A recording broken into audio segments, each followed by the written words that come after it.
সম্ভবত 2019 সালে মুক্তি পেয়েছিল পরিচালক অনীক দত্তর সিনেমা ভবিষ্যতের ভূত।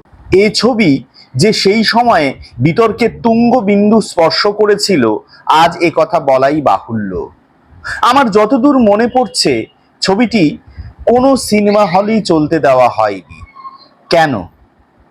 এই কেনর উত্তর আমিও সেদিন পাইনি। পলিটিক্যাল স্যাটায়ারকে বিনা নোটিসে এভাবে কি বন্ধ করা যায়? পরবর্তী সময়ে নানান আইনি পদক্ষেপ অতিক্রম করে ছবিটি মুক্তি পেয়েছিল। সিনেমাটি মুক্তি না দেওয়া বা তুলে দেওয়ার জন্য পরিচালক অনীক দত্তর অনেক রাগ, ক্ষোভ উগরে দিয়েছিলেন এবং আমি তার যখন এই সাক্ষাৎকার নিই, আমাকেও বলেছিলেন অনেক কথা। আজ হঠাৎ যখন তার চলে যাওয়ার খবর পেলাম, তখন অনেক প্রশ্ন এলো। জানেন, এই কি শিল্পীর ভবিতব্য? সাক্ষাৎকারটি আপনাদের কাছে তুলে ধরলাম। শুনতে অসুবিধা হলে দয়া করে হেডফোন ব্যবহার করবেন। ও হ্যাঁ, আরেকটা কথা, অনীক দত্তর মতো অনেক পরিচালক, চেনা হোক কিংবা অচেনা, অবসাদের ভিড়ে হারিয়ে যান। আজ স্মৃতির মধ্যে দিয়ে অনীক দত্তকে একটু ছুঁতে চেষ্টা করলাম, আর অনীক দত্তর মাধ্যমে সেই সমস্ত অবসাদের ভিড়ে কাজ না করতে পাওয়ার যন্ত্রণায় যে সমস্ত পরিচালক বা যে কোনো স্তরের মানুষ যখন আত্মহননের পথ বেছে নেন, তার খবর কে রাখে? আমার মতো করে আমি ছবি করতে চাই, যেটা আমার যেরকম গন্ডগোল যদি লাগে, স্যাটায়ার হোক না হোক সেটা বলবো। তাতে আমার মারধর করলে ধরবে, মেরে ফেলবে, মেরে ফেলবে, আর কি করা যাবে? তাই বলে আমি কুলুপি মেরে এখানে বসে থাকতে পারবো না। যদি আমার ওই বঙ্গ থেকে থাকতে হয়, সারা জীবন ছিলাম, আমার অনেক সুযোগ ছিল বিভিন্ন জায়গায় গিয়ে কারিগরি টাকা করতে। টাকাতে আমার কোনো আপত্তি নেই। নিজে অনেকে আমার বামপন্থী ঠাউরেছে, আমি মোটেই চাই না। আমার আমি হলাম একজন পাতি বুঝুয়া, এবং বামপন্থী হওয়ার মতো আমার ইয়েও নেই। সেই পড়াশোনা, সেই নেতা, সেই জীবনযাপন করে কেউ কেউ নিজের একবার দুবার লাল প্যান্ট পরে নিয়ে কমিউনিস্ট বলে ফেলেছিলেন, এখন পাল্টি পেয়েছিলেন। কমিউনিস্ট মানেই জানে না স্যার কি করে বলে। তখন সিপিএম এর চামচামি করতো, এবং তারা কতটা তাকে পাত্তা দিতে যায় না, নিজেই স্বগতিত চামচা এবং কমিউনিস্ট ছিল। এবং তখন ওই সময়কার ফিল্ম ফেস্টিভ্যালে বলেছিল, সামনে তো অনেক রিয়াকশনারি ছবি করেছে। মানে এরকম বামপন্থী যে রিয়াকশনারি প্রোগ্রেসিভের বোঝে না, হ্যাঁ, কোনটা প্রগতিশীল কোনটা প্রতিক্রিয়াশীল, সেই জন্যই সে শীল। এই তো হলো ব্যাপার। এই তো রিডিকুলাস মানে তার এইসব বিভিন্ন জায়গায় এক জায়গায় মনে আছে, জাভেদ আখতার এরিয়াতে উঠে we the people who are making meaningful cinema, মানে এম্বারাসমেন্ট। আমাদের বহুদিন ধরে বিভিন্ন লোক এম্বারাসমেন্ট তারা বাংলা ইন্ডাস্ট্রির কিনা যারা রিপ্রেজেন্টেটিভ, হ্যাঁ, they are embarrassment, বাইরে অন্যান্য লোকে হাসাহাসি করে বলবো। Their embarrassment are media student embarrassment, and আমাদের গভর্নমেন্ট তো বটে, মজা পায়। ऐसा तुम्हारा दीदी है ना, ऐसा नहीं बोलो। देखो हमारा दीदी भी नहीं है, सेजो काकी भी नहीं है, हमारे मासी ससुरी भी नहीं है, वो कुछ नहीं है, लेकिन तुम तो खूब बोलते थे বাঙালি এলাকা। এই অবস্থা তার বেড়ে দিতে হবে, এখন নিজেকে অন্য কিছু একটা পরিচয় দিতে হবে। বুঝতে পেরেছি। আপনি একটু আগে বলছিলেন শক্তি চট্টোপাধ্যায়ের কথা, অবনী বাড়ি আছো। হ্যাঁ, এই 70 দশকেই একটা বিখ্যাত কবিতা ছিল, দেয়ালে দেয়াল, কার্নিশে কার্নিশ, ফুটপাত মধ্যরাত, এবারও সুখের সময় না, এবারও দুঃসময়। হ্যাঁ হ্যাঁ, আপনি এবারও সুখের সময় না, এবারও বোধহয় আনন্দের সময় নয়। রাত্রি 12টাতে ফুটপাথ বদল করে বা রাস্তা বদল করে ফুটপাথ, এই ধরনের কিছু না, দেয়ালে দেয়াল কার্নিশ হ্যাঁ, দেয়ালে দেয়াল কার্নিশে কার্নিশ, ফুটপাত বদল হয় মধ্যরাতে, এটা হ্যাঁ হ্যাঁ এটা ছিল। এই যে অসীমবাবু বসু 3rd ডিগ্রি সহ্য করতে না পেরে যেটা হয়েছিল যে সে নাকি আত্মসমর্পণ করেছিল, হ্যাঁ, সে স্ট্রাগল কন্টিনিউ করতে পারেনি এবং আপোষের পোশাক পরেছিল। এই যে আপনি একটু আগে যে কথাগুলো বলছিলেন যে চাটুকার, হ্যাঁ, এদের কোনো রকম কোনো অত্যাচার কিছুই সহ্য করতে হয়নি, কোনো কিছুই হয়নি, জাস্ট মানে পালা বদল হয়েছে, সঙ্গে সঙ্গে এরাও নিজের কিছুটা ভয়ের কথা বলে, এত কিছু ভয়েরও নেই, মানে অত কিছু শাসক দল যে অপ্রেসিভ তাও না, মানে তাদেরকে একটু বেশি অন্যায় ভাবে তাদের দোষায়, ভয় এবং লোভ এবং এই দুয়ের সংমিশ্রণ। খুশি এই কবিরা একটা এরকম শান্ত গাড়ি করে পুকুর আগে তো এদের দরকার হতো না গাড়ি করে বাঁচতাম, এদের এত লিমিটেড এবং এইসব এই পার্টিগুলোতে করে গিয়ে বাচ্চা দিয়ে সেনা লোকের। আর এই যে আপনাদেরকে এই আমি প্রথম এইটা হওয়ার পর আমার ডাকতে আরম্ভ করলাম, আমি দু একটাই খবর কাগজে পার্টিতে যেতাম, সেখানে গিয়ে একটু অদ্ভুত জিনিস দেখতাম, সেখানে খালি শাসক দলের প্রচুর লোক, মানে এটি লোক, সেই তাহলে কোথাকার ইয়ে কি নাম সল্টলেকের মিউনিসিপ্যালিটি চেয়ারম্যান, দাদা ভালো আছে, মনে আছে আপনার মেয়ে আমার সাথে আপনি কে, আমি কাউন্সিলর চাই, তাদের তো চেহারা ছবি সেরকম তাদের।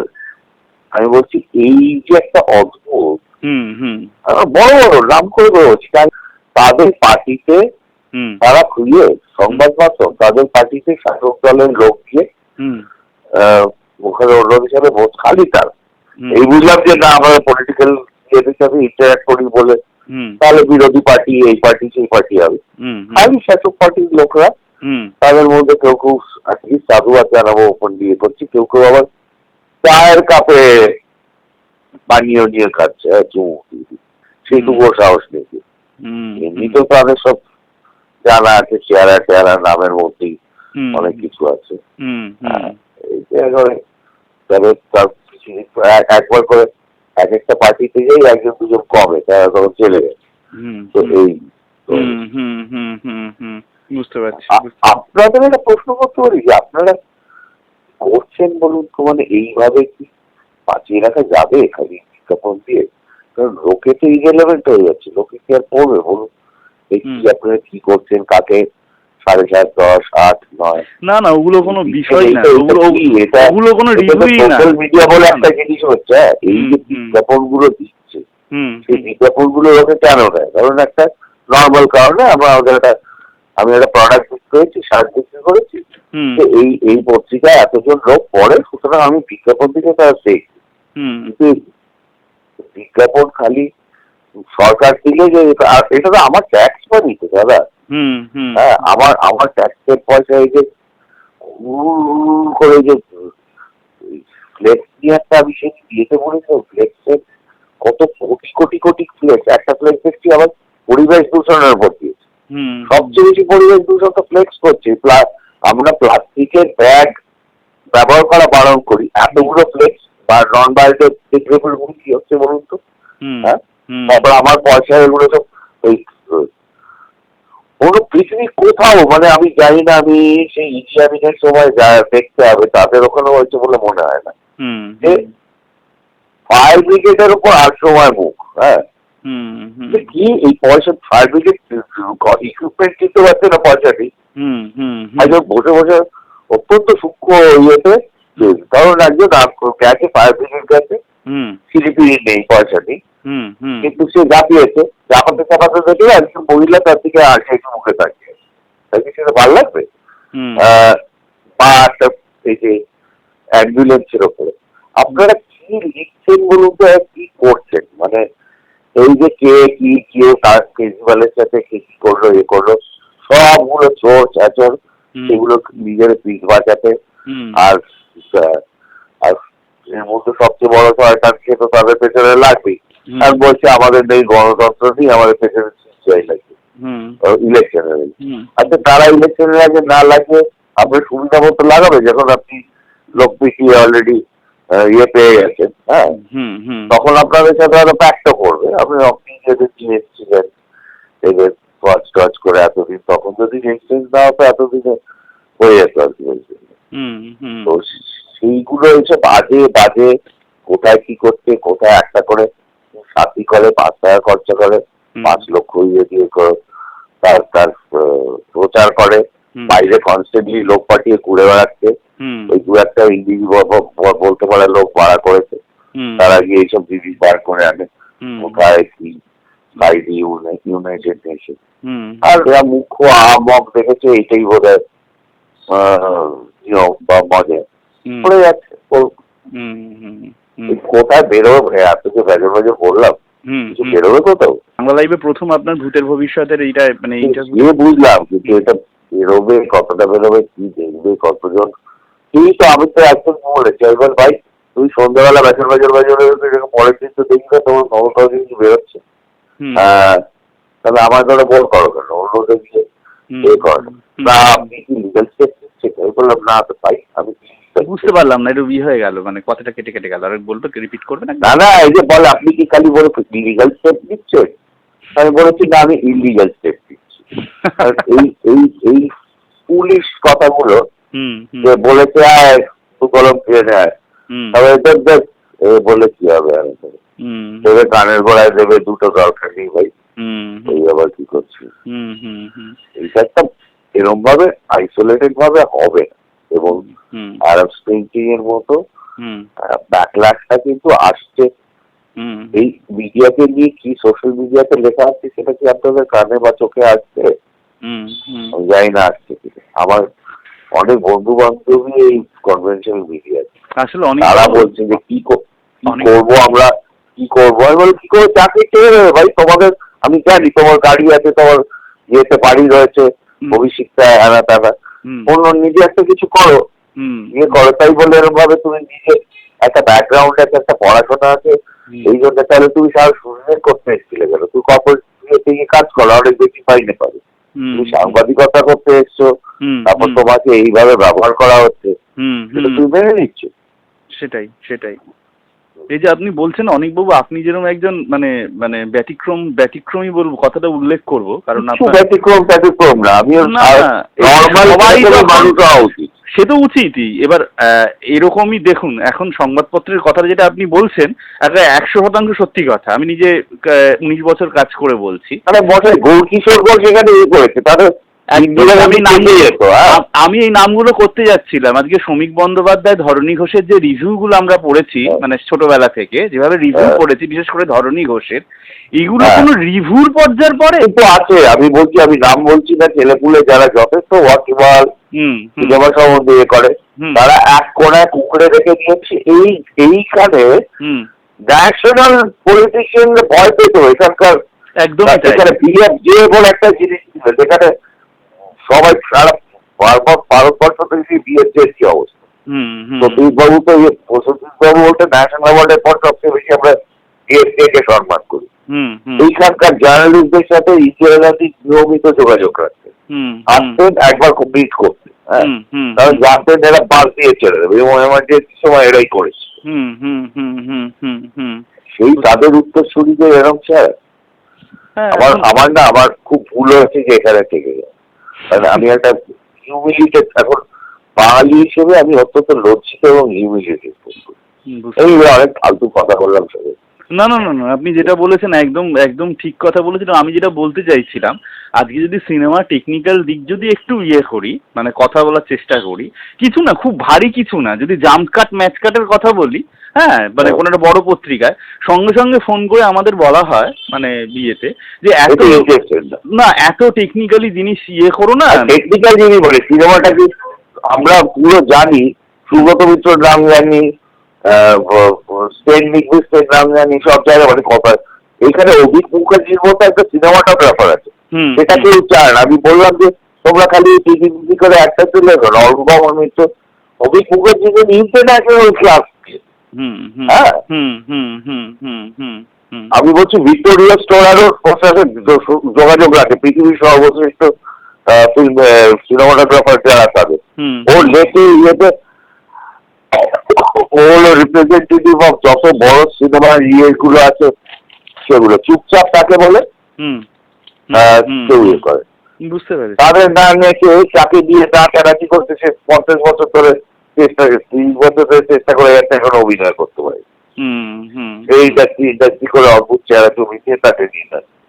Whereas we have people like that. They are brilliant technicians. We have arguably one of the best editors in Kolkata. সেগুলো না করে তারা তো আর ওরকম দিয়ে না যে আমাকে দিয়ে লেখো, যেরকম ওই আর্টিস্টরা গিয়ে নানারকম প্যান্টুলুম পরে ছবি তুলে, এটা আপনাদের ডিসাইড করতে হবে যে আপনারা সে তো বটে করে যাবেন না ছেড়ে পালিয়ে যাবেন বা মহারাষ্ট্রে না এটা আছে ঠিক আছে ঘরটা লিখা একটা ভয়াবহ রকমের মেইন স্ট্রিম নন মেইন স্ট্রিম, তাতে আবার প্রচুর শত্রু হচ্ছে, যারা হয়তো আমার শুভাকাঙ্ক্ষী ছিল তারা বলছে অনেকটা তুমি আমাদের কেন অ্যাটাক করছো, আমি করবো কারণ তোমাদেরই দায়িত্ব, শাসক নিজে থেকে কিছু বা অন্যরা করে ততক্ষণ না তোমরা বলবে, একদমই তোমরা না বললে তোমাদের স্পেসটা নেবে সোশ্যাল মিডিয়াতে, এই হলো ব্যাপার। আপনি সোশ্যাল মিডিয়াতে যে বলছিলেন, একটা সোশ্যাল মিডিয়া সম্পর্কে একটা খুব ইম্পর্টেন্ট কথা বলেছিলেন সোশ্যাল মিডিয়া একটা ঢোকাটা একটা গারদে ঢোকার মতো, হ্যাঁ এটা আপনি বলেছিলেন, হ্যাঁ বহুদিন আগে বলেছিলেন। কিন্তু আমি বলছি যে এই যে কিন্তু সোশ্যাল মিডিয়া তো একটা খুব একটা প্রোটেস্টের একটা জায়গা হতে পারে, আপনার কি মনে হয়? হ্যাঁ দুটোই, একটা ডাবল এড শট। আমি প্রথম দিকে একটু অ্যাপ্রিহেনসিভ ছিলাম, আমার মেয়ে তো যে একবারে তখনকার আমি বলছি সেটারও একটা বিপদ আছে। এখন তো এই মিডিয়াতে আবার শত সহস্র অ্যাডভাইস এসছে, অ্যাটলিস্ট 250 জন লয়ার বলেছে আমরা এই করবো সেই করবো। এখন এদের তো সম্ভব না আমার সবাইকে ইয়ে করা, অ্যাড্রেস করা, তখন তাদের মনে হবে যে ও আছে এরকম কাজে বাড়িয়েছে, কিন্তু সেইটা নয়। আর তাছাড়া সোশ্যাল মিডিয়াতে অনেক ফালতু বাজে সেটাও হয়, কিন্তু তার সাথে সাথে যেটা দেখা যাচ্ছে যে আবার প্যারাস্পিং এর মতো একটা জিনিস করে দেখি, এই যে ছাত্র আন্দোলনের কোথায় গতি দিতে পারে সেগুলো, যেটা সরবর্ণে হয়েছিল দশকে, সেটা আজকে কোন একটা জায়গায় ধরুন হোক কলরবের একটা বিরাট ভূমিকা ছিল সোশ্যাল মিডিয়া, যেখানে অতগুলো শয়ে শয়ে হাজারে হাজারে ছেলে বৃষ্টির মধ্যে হেঁটে যাচ্ছে, এই দৃশ্যটাই তো। এবং তখন শুশু করে দিয়েছে এই যে সোশ্যাল মিডিয়াতে যে নাচিকে আসছে, আপনি কোনো জায়গায় দেখেছেন কোনো চ্যানেলে, সর্বভারতীয় চ্যানেলে মিরর ছাড়া, তারপর যেই এটা হয়েছে তখন পুরপুর করে ছবি দেখছে, আগের বারও তাই ব্রিগেডের চেপে রেখে রেখে রেখে রেখে রেখে রেখে মানে যেখানে অ্যাকচুয়াল লোক যাচ্ছে, সে সিপিএম করছে না সিপিএম করছে আমার জেনে দরকার নেই, যারা অ্যাকচুয়ালি নিজেরা কথা বলতে হচ্ছে ডিম ভাত খেতে আসেনি আর চিড়িয়াখানায় যেতে আছে, সে সময় তিনটে এরপর এসে সতীর্থ কানে কানে উৎপল দত্তকে বলেছিল যে আপনি ওই কথাটা না যে বলছেন একটু কেউ কথা বলে, কারণ এই যে একটা কেউ চোদ্দারদের একটা ব্যাপার আছে না, এই ধরনের বেসিক্যালি তাই হয়, তারা খুব পলিশ শিক্ষিত হয় না, বেশিরভাগই দেখবেন সেটা মমতা হোক হিটলার হোক, হ্যাঁ এরা যে বিরাট খুব রিফাইন্ড লোকজনকেই হয়, এবং এই জিনিসটাকে তো দেখতে কিন্তু মানে জোকার, হীরক রাজার দেখে তো এটা তো হীরক রাজার তো একটা জোকারও বটে, আর ইনি তো সবাইকে কাকে গান্ধীকে ফলের দুধ খাইয়ে দিচ্ছেন, রবীন্দ্রনাথ থেকে কাকে দিয়ে কি করাচ্ছেন তারপর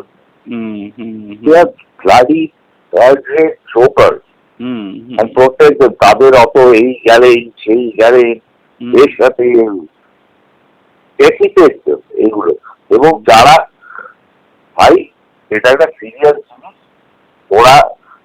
ওদের মূলধনটা কি হলো গাধা, হ্যাঁ আমার বাড়ি থেকে বাঁচি, তো আমরাও ফিউডাল এক্সপ্লয়েটেটিভ ক্লাস, এখন ওই মাছি পিছিয়ে রেখে যায়, সে আসে ক্যান্টিনের ওদিক থেকে, ও ভারতবর্ষের নাম জানে, ইন্ডিয়া জিনিসটা জানে, অনেক খুঁজছি ওকে জিজ্ঞেস করেছিল আমাদের দেশের নাম কি, বলেছে বালিগঞ্জ, বালিগঞ্জ স্টেশনের নামে,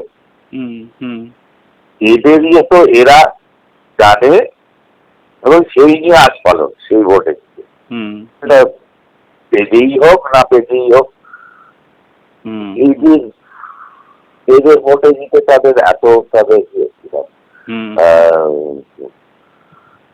এরা জানে যে যারা আগে চোখে এদেরকে দিকে আমাদের বিপিএল কার্ড পাবো, এই পাবো সেই পাবো, আনাতে ওদের ভাই কি জানা দরকার কে করেছে। আমাদের এত মিনিমাম ন্যূনতম তাদের উন্নয়ন মানে তাইকে এর বাইরে যে তাদের কোনো দাবি আছে একটা চাকরি পাওয়ার কথা তারা বলতে পারবে জানেই না, এবং সেটার আমরাও কেউ ভূমিকা নিচ্ছি না, মিডিয়াও ভূমিকা নিচ্ছে না। কিন্তু যদি মনে করেন ব্যতিক্রমিতা করবে আমার নিজেকে এত সার্টিফিকেট, আমি ভাই 5টা কথা বলেছি, আমি ছবি বানিয়েছি, জব মেনে বানিয়েছি, এইবার দেখতে দেবেন না সেটা আমার বারবার ফোন করেছি আপনি কি করছেন, আমি কি করছি, ওই ছবিটা পেয়েছি। এবার আপনার ওই শেষ করুন আপনি কি করছেন। একজন জার্নালিস্টের সাহস আছে, সেদিন বললো it is not my subject, why is it not your subject, চিৎকার করে কেউ বলতে পারলো না। না আপনি হ্যাঁ হ্যাঁ আপনি লাস্টের কথাটা কি বললেন, আমি মানে ইয়ে হয়ে গেল, মানে কথাটা আমি বলছি যে যখন উনি বলেন this is not my subject, হ্যাঁ উনি কথা ইংরেজি বলেন তো, হ্যাঁ হ্যাঁ হ্যাঁ তখন বলতে পারতো যে why is it not your subject. 100 বার। সিনেমাটা তো তোমার ভয়ঙ্কর রকমের সাবজেক্ট, তুমি কোন কাজটিও ঠিক করে দাও, এবার একে নাও ওকে নাও, শাহরুখ শাহরুখ কি বলছে, আপনাদের শাহরুখ খানকে যোগাযোগ করুন না আপনারা, ব্র্যান্ড অ্যাম্বাসাডার না কি হয়েছে, আমি ওর ছবিগুলো দেখিয়েছি, নির্লজ্জের মতো ফিল্ম ফেস্টিভ্যাল একটা কি তার কমার্শিয়াল ছবি ট্রেলার চালিয়ে দিয়ে বেরিয়ে গেল। বুঝতে পারছি। না হলে আপনারা সব চুপ করে মাথা নিচু করে বসে থাকেন। না না মাথা এরকম আপনি না আমি বলছি আপনাদের ছেড়ে দিন, মাথা নিচু করে বসে থাকুন। হ্যাঁ লজ্জিত হয়ে যে আমরা নিজেদের এইসব এদের উত্তরসূরি বলতাম, হ্যাঁ যে যেখানে গিয়ে আমরা তার যোগ্য নেই, আমাদের মাফ করে দেবে। ঠিক আছে, আমি রাখছি।